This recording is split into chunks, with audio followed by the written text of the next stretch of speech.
Hello everybody. Hi. My name is Darren. And I'm Graham. And we have seen the film, although I more recently than you, film Dredd. I saw it on holiday last. I bought you that copy that you watched. Yes, that's true. I actually brought the DVD on holiday with me to watch while I was away because I love it so much. It is very good, isn't it? Very we went good. to see that on our own in the cinema. We had to see it in 3D. It wasn't really available in non-3D everywhere.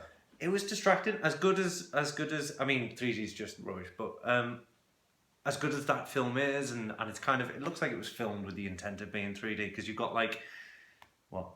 It was... Yeah, but like there's things closer to the camera. No, I disagree. If you watch like Beowulf and things like that, yeah, there's it's like literally like things where they pointing at the, there's I no hate pointing that. in Yeah, Dredd. Yeah. No, but there's like things moving in front of the camera and there's like bits of glass everywhere. That's the difference between a film and a photograph, isn't it? No, but what? You know that magic eye on the wall? That's not a film. No, but It's a film where things move. So you go on, you like that things move? Anyway, no, I didn't like that things move. Oh. The point is, Scary. because when we watched it in 3D, it was distracting because there was, it's like, I don't know, it was just overloaded with like trying to, oh, whatever, doesn't matter. It doesn't I really. love your points that built in nothing. Yeah, well. That built you having a brain fart and panicking. Yeah. Anyway, so yeah, Dredd tells It's us really good. story Go on, tell the story. of Judge Dredd training a new recruit. They go into a giant building and it's a He's not post-apocalyptic just world. Judge Dredd, is he? He's Judge, Jury, and Executioner. Dredd. Yes, that's what he is. So carry on with the story. So he goes into a building, and then the building gets locked down, and he has to work his way up to the top to be able to get out again, so he can kill the person at the top. Yeah. But meanwhile, he's training a recruit who's a psychic. It's essentially the same plot as the Raid, but more future-y and less kung fu. Why are you screwing your face up? It's an identical plot to the Raid. Yeah. Okay. Well, you seem to disagree.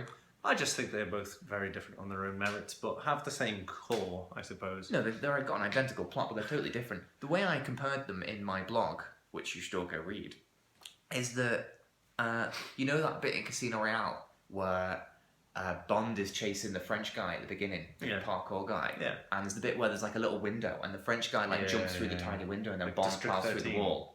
That's the same thing that happens in District 13. They do. Oh right, yeah. You're saying the difference is. Yeah. Yeah. Okay. I Sorry. wasn't just talking about fucking scene from Casino Royale. Yeah, I know, but I was just saying Anyway, it was I very really like similar the to sheep's bleeding eye.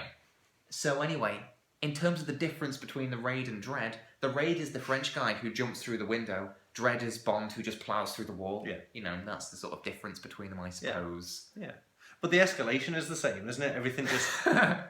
But it's identical other than that. No. Other than one's I James mean, Bond. sorry, I'm not talking about Bond. I mean between. No, I know. I don't know why we're talking about the Raid either, to be honest, because it's I know got it's very identical similar. plots. I know, and they came out pretty much at the same time. But, Yeah. Yeah, but okay. So that's exactly But what I'm saying the talking about Raid. escalation between those is the same as well. Like things just keep getting more and more insane. Like an action movie. Yeah, like The it's stakes like get higher as the film go on. I'm bored by action movies when it gets laxer. slows down right at the end. Yeah, it's just the sort of main hero just in his car chilling. Denim one is like Shoots someone, carries hour, on, shoots yeah. another person. Yeah. No, that's basically how action movies work. Yeah, But you get your point. in the Raid, as the stakes get higher, I'm talking about the Raid. Eco panics and things get more terrifying and tense, and he's got to focus more. In Dredd, the sort of more bad things that happen to Dredd, the angrier he gets. There's no real threat or suspense. It's like he starts off angry and intimidated. It starts off pissed off. Oh, that was a weird No farty idea sound. what that was, but yeah. So it's just funny. It's just good fun to watch Carl Urban as Dredd get more and more annoyed. Usually in films, like action movies, you go like, oh my god, what's he gonna do now? But what you think? Usually you're thinking like because he's in a tight situation, not because he's gonna go fucking mental. Like, oh my god, what the hell is he gonna do now? Yeah, what is like, next? there's a bit, spoiler alert-ish, where he gets shot and the bullet goes straight through him. And normally in a film you'd be like, oh my god, is he gonna die? now In this you we've just think, they are fucked. Yeah. They've just shot him. Yeah. Like we're watching Daredevil and stuff, and then he gets shot and stuff like that, maybe, and then.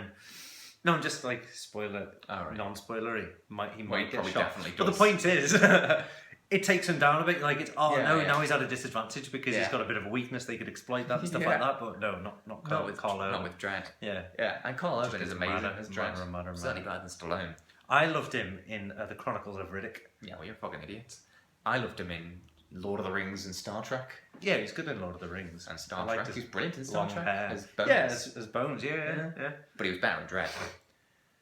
Yes. Yeah. Because he was the main character. Yeah. But like, in Chronicles of Riddick. Why do you want Chronicles of Riddick? Because it was really amazing, and bloody he's awesome. really good in that. To be fair, I agree. He is that very he might good. be the best thing in it, but that doesn't mean to say it's good or Judi he's Dench good. is the best thing in that. Either way, it's shite film, and I don't want to talk about that film. I want to talk about a good film called Dredd.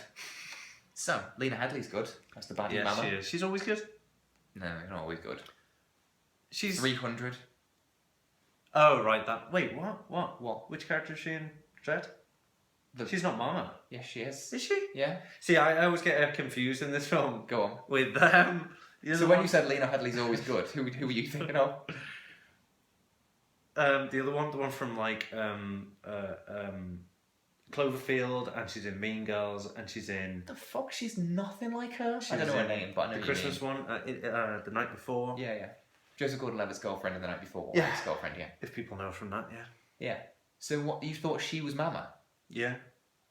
They look similar. One they of look them similar. looks like a girl, and one of them looks like a warrior woman in everything she's ever been in. Yeah, but they look similar. Yeah, One of I them know. plays The the girlfriend But and she's everything, and one of them plays the fucking Look, she's a similar- crazy queen, or the... She's a similar height in. What, have you just got woman dyslexia? No! Oh my god. Labiaxia. Anyway, the point is. Yeah. Oh, anyway, yeah, she's very good as well, Lena and Headey. they're both very good actresses. I think, but I think I prefer the other one from Which one? the one from like Mean Girls, isn't it? Right, but you Yeah. like Mama in this. Oh yeah. Yeah. Yeah, she's really good. I like how gory this film is. This one's really fucked up. All the slow mo bits and everything, like all the effects and stuff like that, like it's visceral, isn't it? You know, like That's fair. yeah. Yeah. Would you agree? Yeah, it's very colourful. Yeah, I very don't know if colourful. it's true, but I watched this with a friend the other day who isn't you. And you know, in the slow motion bits, there's like music like really slowly playing in the background. I'm gonna name him because he watches these apparently. I was watching it with James, and he identified the song that was slowed at like slowed down to like All right. 9,000 miles slower than it should be times Miles. whatever. He recognised it as a Justin Bieber song, Really? which just goes to show how big a fucking fan of Justin Oh Bieber my James God. must be. He's a believer. Apparently so. So I don't know if that's true. I didn't check it, but I I think it is true that he's a I believer. hope it's true. I think maybe that's something that they do. They're a bit tongue in cheek. But other than the believer stuff, which is good in this because it's slowed down to the point almost of unrecognisability, not quite apparently. Yeah. The music, the score for this is phenomenal with the kind of sort of techno John Carpentry stuff. Yeah. Do you not remember it? No, not You're looking particularly. at me completely blank. Yeah, One of my I favourite don't- things about it. I don't remember the music particularly. I think you it's pick like- up on the music a bit stronger than I do. Because I loved it. It's like proper like John Carpenter stuff. I'm sure I enjoyed it, but I read the other day. Yeah. One of the people. There's two people involved in making the music, and I'm sure one of them was in Portishead. oh right. Yeah. Well, it shows that influence then, doesn't it? Yeah, there was also, it had quite a troubled production in terms of its making this film. In that I know I heard, I don't know if it's true, that the director was locked out of editing, so he didn't edit it. Oh right. Yeah. That's strange. Yeah, usually when that happens, the film turns out crap. Yeah. And this time it turned out really well. So who did it? Who edited it? Yeah. Well, the editor, obviously, but with the aid of the writer, who was Alex Garland. Oh right. Oh okay. Why do you say it like that? He did Ex Machina, didn't he? Yeah. He wrote and directed that, yeah? Yeah. But that, okay. I guess. You I'm just a fan recognise of the name that Alex Garland? Yeah. Oh, I thought Ewan was notorious for not letting directors edit his scripted work. No. Oh, okay. Not that I know that. Yes, well. So yeah, they need to make a sequel to Dredd, obviously. They Because- need to. I don't know why they haven't yet. Well, because the amount of money made. Do you remember in the cinema? Just to remember a little thing. Do you remember when the psychic woman is interrogating that guy? Yeah. In the chair and stuff. Yeah. And like it was really tense and stuff, and it was really good watching her like build up and stuff like that. And he's trying to like fight back, saying like, "Oh, you're in my head now. Yeah. I'm going to show you," That and guy's stuff a like liar, apparently. that. Does he? Yeah. That was information also courtesy of James. All right. And there's lots of people on the wire. I'm just saying, like Hazel's watched it as well, and like we'll watch. Like we're watching Daredevil and Well, stuff for like 10 that as well, and he's You talk about the one, relevant to Dredd? no. Anyway, so in the cinema when we were watching it, people were laughing at the fact that the psychic woman made the guy wet his pants. Well, I didn't remember that. You don't remember? We were like, No, I don't. You don't remember? And we were like shocked. We were like looking at each other like, Jesus, people are actually laughing at this guy. Like, Yeah, people are idiots. he's though, like aren't they? mentally traumatized and stuff. Well, And- fuck him. Obviously, he's a bad guy. But, Yeah. it's not a funny scene. No, exactly. It's just like showing the power of it and stuff like that. But it's not. I don't think it's meant to be kind of delivering a No. laugh. But anyway, there should I be do more of vaguely that. remember something like You that. must I remember remember. thinking people You fucked must up. remember. I don't remember, but there's a distant memory. But anyway, so obviously we talked about the Raid being like this, and they came out about the same time. And since then, the Raid has had a sequel, and the Raid like this is set in a tower block, and the sequel is such an open thing. It's like an epic, you know, where they travel loads of places. And We're not talking about the Raid. but so of the two of them, I would have thought Dredd would be the one that gets the sequel like you that. would assume. And I think that's what I want, because Dredd is set in this giant cool world of, you know, called, well, this place Mega City 1, but we only see one tower block. And I want to see the world. I want to see Dredd out being the sort of fascist that he is and dealing with loads of crimes and the other judges, as opposed to just secluded in a kind of. Well, I heard that this is also considered one of the best of the new John Carpenter movies. Speaking of the music, because of obviously the music, but also it's kind of like a cross between. It's not directed by John Carpenter either. It's by some guy that nobody's heard of, hence being locked out of editing. I think he previously directed episodes of The Bill. And a shit film called Vantage Point. But what was I saying?